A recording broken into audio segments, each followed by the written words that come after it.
just gotta do the work. Welcome back, real estate business builders. This is going to be an awesome training. This is Kerby Skurat going through his multiple seven-figure income pillar and how you can start, wherever you are, step by step, how to build a database out in a way and sort of add value along the way where you can just generate at scale business from people that know, like, and trust you in the process to get people from not knowing you, not liking you, not trusting you, to be in that pool of what we call your Met database and folks that know, like, and trust you, and they're going to refer business to you. Their journey, Kerby and Christina, is unbelievably awesome, and he'll tell you more about the journey. They do over 7 million GCI at this point. When Christina joined Kerby, I think he did like 13 deals before she joined him, and he's a systems wizard. Christina is amazing at sales processes and loving and serving her teammates. And it's just an awesome story, awesome journey. And while we don't work on the sexiest things at Real Estate B School, these are the foundational systems that will have you doing multiple six figures of GCI, if not seven figures of GCI from your database. And that's the first lead gen lever that we help you install in our $1 Million Agent Method. Go to $1millionagentmethod.com. If you know you want to take another step with us, there is no obligation. It is a conversation about your business, where you are now, where you want to be in the future. And if we can help you get there, we'll have a conversation about it. So enjoy this part one. We're going to break it up into two parts because it's quite a lengthy training. So this is part one, and we'll see you on the other side. All right, Kerby. So start us off with like a couple minutes on your background, like the story of how you sucked at life and business before your wife kind of joined you, the 13 sides. You were like doing manual labor in a mill somewhere. So start with like the 2-minute version of that story.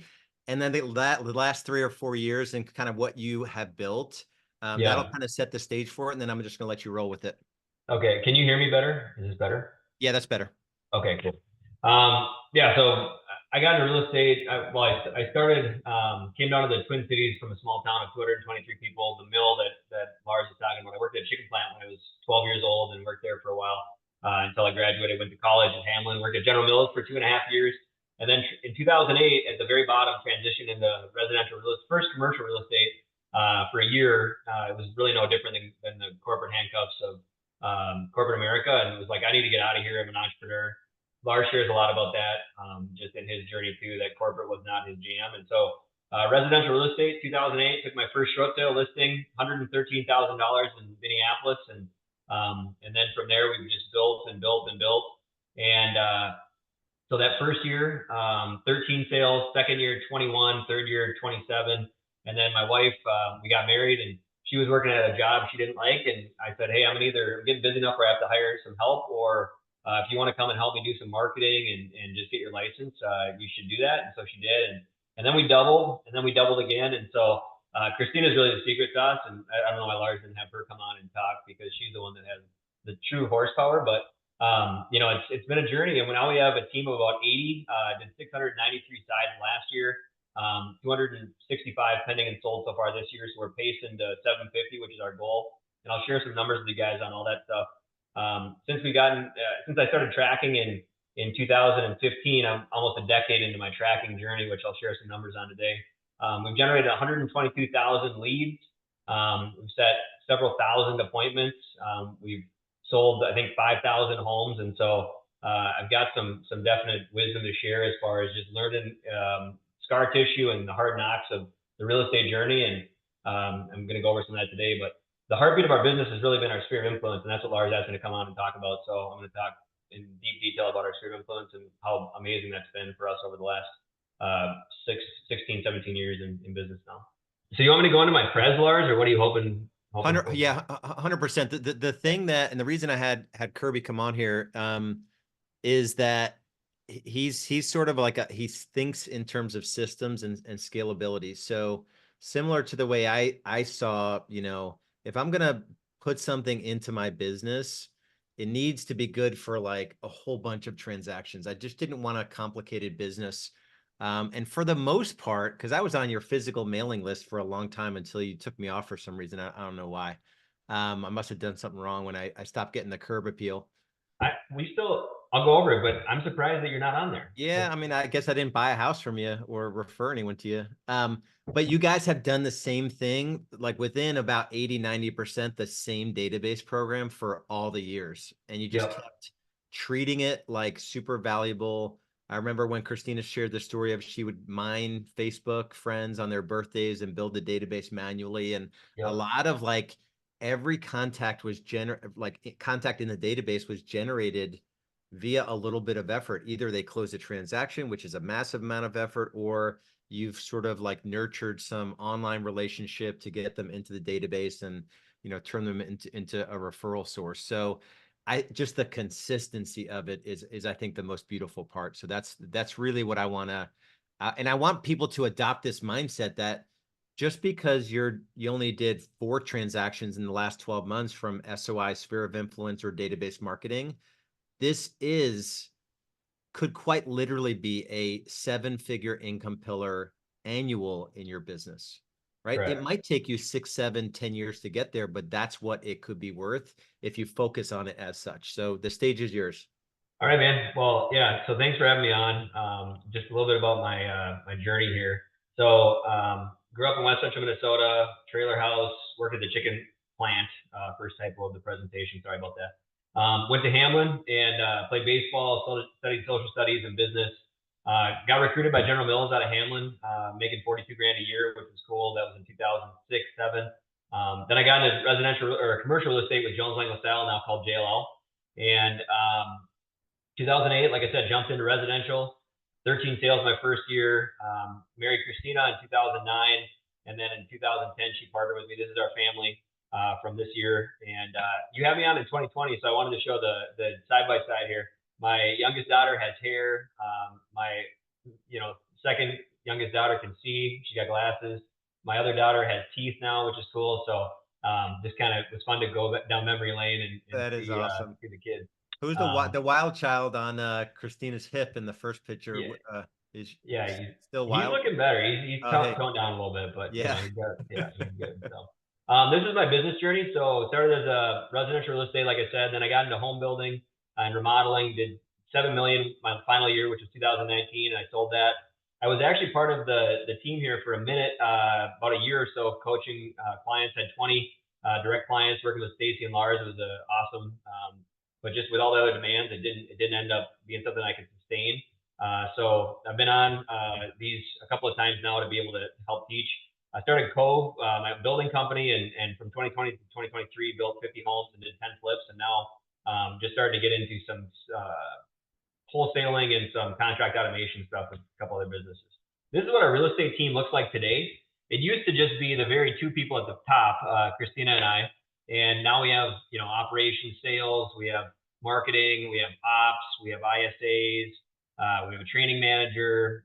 Our team is kind of structured in this way. I'm not saying that this is real estate B school how they teach it, but I will say that it works for us, and it's something that we've used to scale. We have 36 full-time agents. It's broken out into a pod model, and just big picture, this is how our team operates. Our goal this year is 750. We want to get 45 right people, right seat agents on the team, and so that's kind of the game plan of how we structure and how we build. And we do a quarterly update every quarter and talk through this with our team and show them where they fit, how they fit, and we hire and fire based on core values, very peer to what we teach is EOS and what we work with. So since I started tracking in 2015, this shows GCI. So we've been our goal was 42 million. We're at 45 million, just big picture. This is net profit. So in the last 10 years, we've done 8.4 million, 18% profit. Neither Christina, I actually stopped selling about I was coached by Lars right about here in 2015, 2016, and I got out of production. And then Christina got out of production right about here. And so you can see that you can still run a high volume, high net profit business without having yourself being in production. And so if you follow real estate B school and what it teaches, I assure you these results are doable. As long as you keep listening to Lars and Stacy and what they teach, you're going to get there. It's just a matter of time, and you will succeed following their path and following what they teach. And so this is our solds from 2015 to 2023 by year. You can kind of see we're at 4,800 pending and sold as far as sold now through 2023. And we've never changed our goals. So when we set a goal, we don't change it. So you can see the years we've had dips or we've been off and the years we've been ahead. But since we started planning our goals, we're at 97% of goal. And then this is the big one that I think is pretty cool. So this is written at 97%. Our METs, we've had 14,401 METs, 102% of goal, and sets are at basically 21,000 set appointments, 1.6 billion in revenue. So big picture. And then this is the one I was talking about earlier. Since I started tracking, we've generated 122,000 leads. Our lead to MET is about 12.3, set to MET 65, MET to written 33%. And our average sale price has averaged at 332, average GCI and on a percentage basis. The splits to our, so Lars teaches a profitability model to keep your gross profit in the right range, and that's our gross profit. And then gross profit post commission, so it's about 30 million, and then we've spent 6.6 million on marketing. And the ROI here is 3.5%, or 350% ROI across all of the platforms that we've wasted money on, complete losers, and the ones where we've just crushed it. But right now I'm here to talk mainly about how you can get this ROI to the highest level possible. That's ultimately what it comes down to, is your investment in marketing is the thing that will drive your business forward, and the consistency to drive your marketing into SOI will cause your business to be sustainable no matter what happens. When the rates go way down, when the rates go way up, the consistency around your sphere of influence marketing will cause you to have a profitable, stable business. And so the goal today is to really help you see the ROI that your sphere of influence will pay you. And so I just want to ask you guys, anybody know who this is? You can throw it in the chat. So this is Warren Buffett, if you don't know. Yeah, there you go. So Warren's returns annually. So I did a little bit of internet research. It could be wrong, but basically he's averaged about 10%, and the world thinks he's amazing. I can show you how to return 1,000% on your investment year after year after year after year. And Warren wants to know how I'm able to do this, and I'm going to show you guys. Warm marketing is the key. So your METs, your past clients, all those people, if you put warm marketing to work for you, you will return 1,000%. And so this is my sphere of influence since 2015. It shows the leads, and this includes agent SOI and our SOI. It shows how many people we've put into our database. It shows how many people we've met and set, how many we've written from our database. It shows the average sale price, and then it shows I've of the 6.6 million, I've only invested 960,000 of that 6.6 million in warm marketing, but my gross profit after paying my agents was $13.9 million, 1,350% ROI on that warm marketing. And the reason I want to just kind of share this with you guys is it is so important to invest in your warm marketing, to put that money back into your business year after year after year. It's just the key to a sustainable and profitable business. And I know Lars and Stacy talk about that, but nothing comes close to the warm marketing results. And I did show Warren these figures, and he was really bummed. He just about started. He's like, "How did I miss that? How is Kerby so smart? I was getting 10%, he's getting 1350." And so I want to show you guys a little bit how we do that. So this is my sphere only. So I only Christina and my sphere since we started. Lars shared how we got them in there. We've only had and added 1,837 people from our sphere into our database over the years, right? These are the people that are in our sphere, and we're making quite a bit of cash on the people that we've added to our database. Now, our past clients, they're outside of that number, but this is just the sphere marketing that we've done. And just on our sphere, this is KC only, not our agents. I'll talk about our agents in a second. But we've sold 1,300 homes, 9.4 million, and it's on that same 960 investment. And so the ROI is obviously pretty strong. And then this shows my agents that we brought onto the team, and they've added a lot of people to our database too. And their METs and their writtens, this is supposed to be like 1306, I think. It's cut off a little bit there. Average sale price, but the gross profit that I've made off the agents, and obviously our split's a little bit lower, we pay a little bit higher split on their sphere, but that's still $4.5 million that came into the hopper of gross profit after paying agents out, and the marketing cost to do that was zero. We attributed all to this 960, so we send it their past clients as well, and we invite them to the events and stuff. But this is showing you kind of how the breakdown is between us and between the agents that we've got, and we've tracked that since 2015. How do we do it? So 33 touch, one newsletter, one email a month. We have 5 events a year. We have a social media strategy that's pretty consistent, and we have the birthdays. And so we go into, this is our newsletter. It goes out every single month. We just had the state of the market, but we're always using our newsletter to talk about the next event or thank people who are coming to the previous event. And so the front of this one was, hey, you should come. And this one is thanks for coming, right? And so it's kind of like the open and the close. And we're always marketing and inviting to events, and that gets people to come out for our Share the Love event. We had at our office, we bought take and bake pizzas, $3 Chuck wine, and we had 680 people drive through our parking lot to get pizzas. And the fact that another 3,000 were invited, they appreciate that invite. They may not have come, but they appreciate the invite. And it's the reason they keep coming back and keep referring. And, it's the thing that pays dividends year after year. The inside of our newsletter, this kind of shows how we prepare for the spring market, hot new listings. And then we're always kind of, giving a little bit of a testimonial for one of our agents. It's a great way to promote that.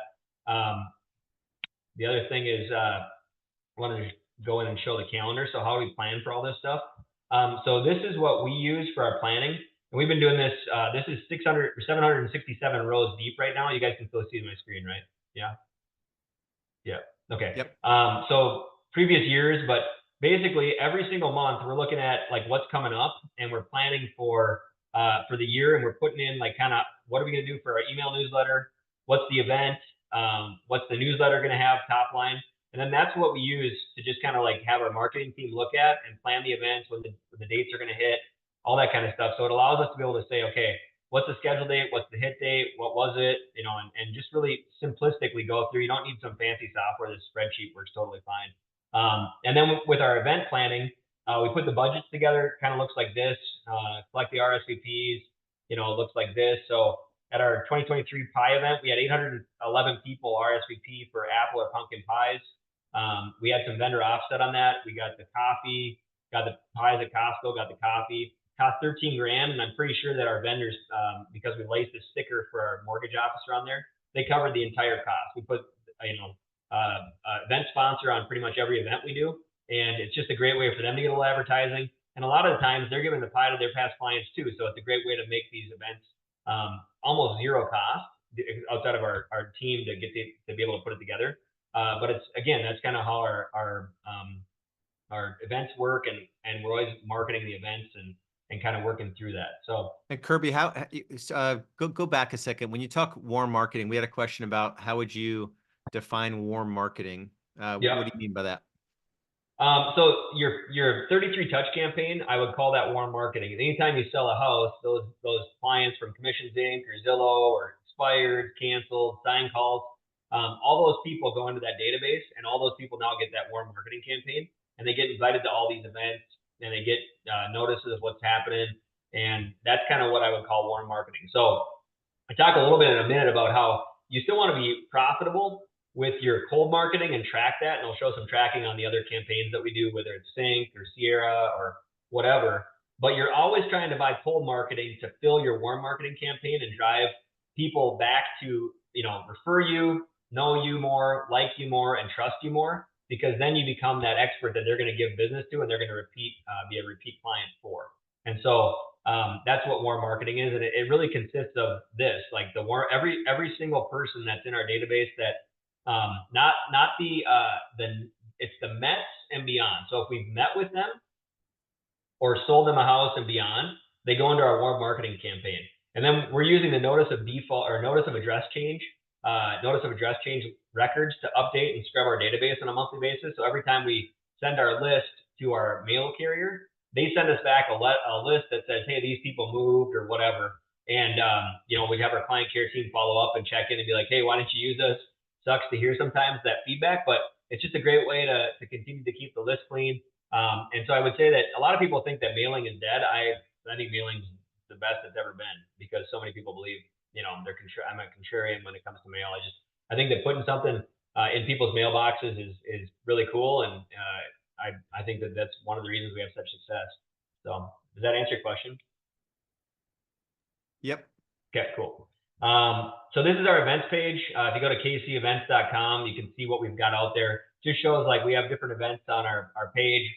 We've done fun runs in the past. We do the Great Pie giveaway. We have a Saints barbecue. Last year we had 1,000 people out to the minor league baseball game and provided the barbecue lunch. That's That's a pretty big expense, but it's really fun to be able to invite all those people out. They bring their families, everybody's happy. And again, we have our partners help cover or completely cover the cost of that event. And so when you think about the warm marketing and the cost to have these events, it can be heavily offset by your vendors, and they're happy to do it because they show up and shake hands, and they're able to have a little booth or a little bit of collateral to be able to you know yeah, here's an example, KC Events page. So photos with Santa, that's a cheap one. Rent a little room at a hotel, throw out some donuts and coffee, and invite people right like about 3 or 4 weeks before the event. Hire a photographer for $300, and people come with their families, and we have a coloring contest for the kids. But you kind of just rent the cheapest hotel room you can find, and kind of set up a fake motif, and it's just a great way to get people out. And there's nothing to do in Minnesota in December anyway, so it's another great reason to have people out. But this is kind of our our big picture of what we're doing from an events perspective. So 6 big ones a year. Now, again, I'm going back into doing the same thing works. We have not changed. We've maybe made alterations or tweaks. We've gotten better, but when you look at the ROI on these campaigns, like it just works over and over, and continuing to drive cold leads to get to Mets, and then the focus on getting those Mets to become clients and ultimately raving fans. I mean, that's what Lars and Stacy and the group teach. It's really important to kind of see that. So Warren Buffett says my favorite holding period for one of the stocks that he's purchasing is forever. And remember, Warren's only getting a 10% return on investment.